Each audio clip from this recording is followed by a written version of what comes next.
Salut à tous la team, on se retrouve pour une nouvelle vidéo aujourd'hui.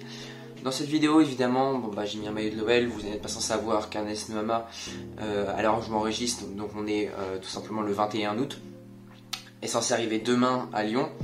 On a eu cette info qui a été émise par Hugo Guimet, donc voilà, nouvelle vidéo sur Ernest Nuama. Mais avant que la vidéo commence, n'hésite pas à t'abonner, à partager la chaîne et ainsi qu'à la liker, c'est très important, et surtout cette vidéo également.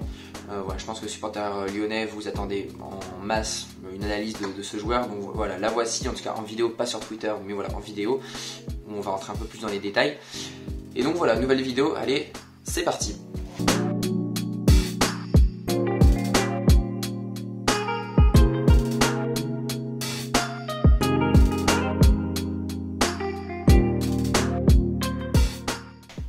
Donc ce que je vous propose tout d'abord, c'est comme d'habitude de commencer par la partie information sur le joueur.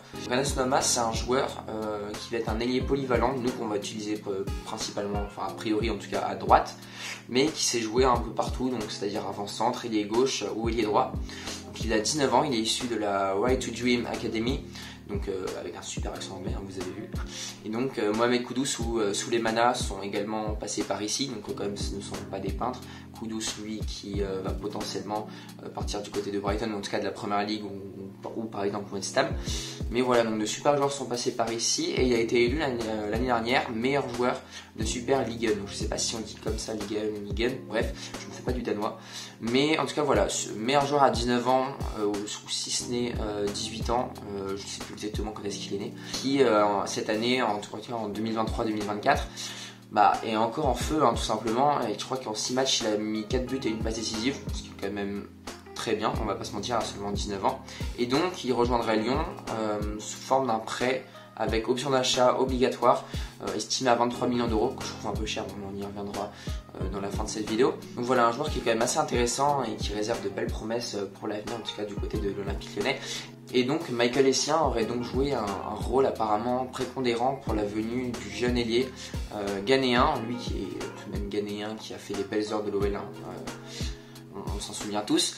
Et donc on a eu la concurrence de pas mal de clubs, donc que ce soit le PSG ou Tottenham. PSG qui s'est immiscé dans la course dans les derniers instants pour essayer de faire de shipper le joueur à l'OL. Mais voilà, un super joueur qui va signer à Lyon, et il a un très gros coup de Mathieu Loujain.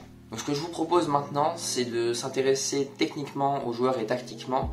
Et je me suis évidemment basé pour préparer cette vidéo sur les graphismes de Data Scout, que je remercie d'ailleurs très chaleureusement pour toutes ces informations très précieuses. Donc on commence tout d'abord avec la création. Donc comme je vous le mets à l'écran, Ernest Nuama, on voit que c'est un ailier qui est en création, et un ailier moyen, on va dire. Bon, il faut pas oublier que la Super Ligue 1, c'est pas un championnat vraiment excellent, hein, c'est un championnat mineur. Voilà, mais quand même des belles stats, hein, avec un ailier qui centre beaucoup, il aime beaucoup centrer. Pareil, il est pas décisif, où il n'est pas non plus totalement immonde. Après voilà, c'est vraiment dans les passes décisives, mais en surface de réparation, où il y aura, voilà, il sera un peu perfectible. Et voilà, également dans les passes dans les derniers tiers, on voit que c'est un peu moins bon. Mais voilà, sinon on voit quand même un ailier qui est largement au-dessus de la moyenne, et ça n'augure que de très bonnes choses pour l'Olympique Lyonnais. Les stats défensifs maintenant, alors c'est vraiment pas ce qu'on va demander à un ailier, on va pas se le cacher. Donc on va voir que c'est un ailier qui défend vraiment pas beaucoup, voire pas du tout. C'est vraiment pas sa tasse de thé. Bon, il aura évidemment une grande marge de progression s'il arrive à se renforcer encore plus physiquement, parce qu'il va falloir qu'il se renforce physiquement pour aborder les matchs de Ligue 1. Donc attention à cela, évidemment il y a un gros gap entre la Super Ligue 1 du Danemark et évidemment la Ligue 1 française.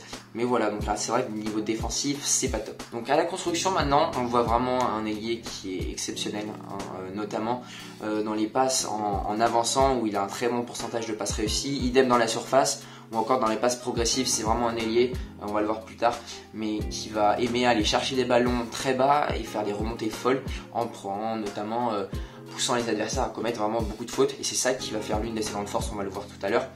Mais voilà, c'est vraiment un ailier qui va faire progresser le jeu, et c'est hyper intéressant, parce que pour moi je trouve ça vraiment hyper intéressant, et il recrute vraiment un très gros crack.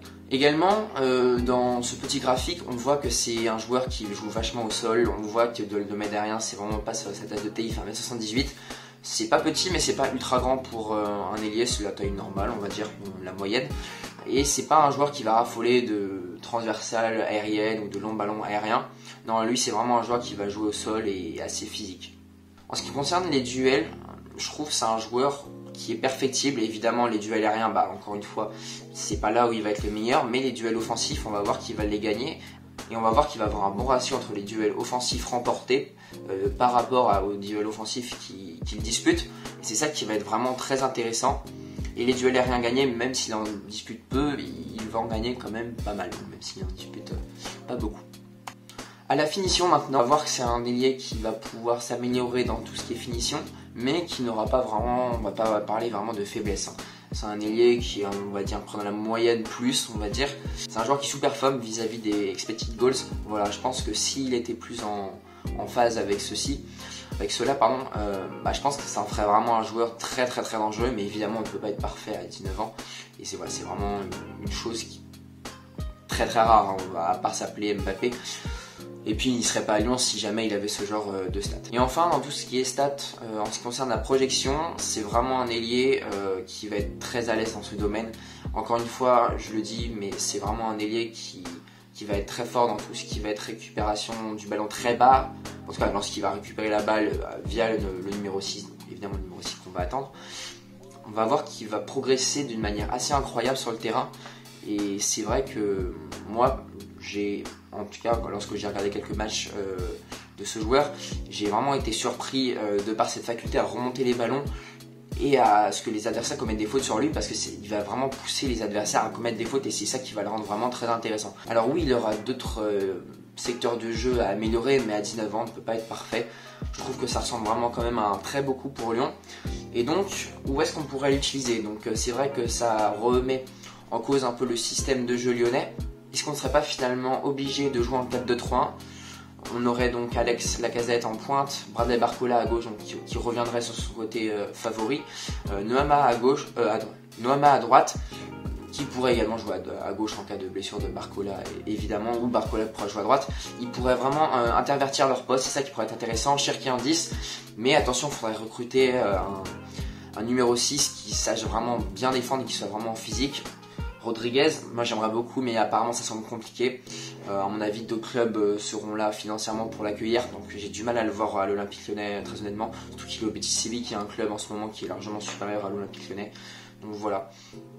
Et puis enfin, moi, ça nous amène à mon avis. Mon avis sur ce joueur, c'est que c'est un très bon prospect, excellent coup.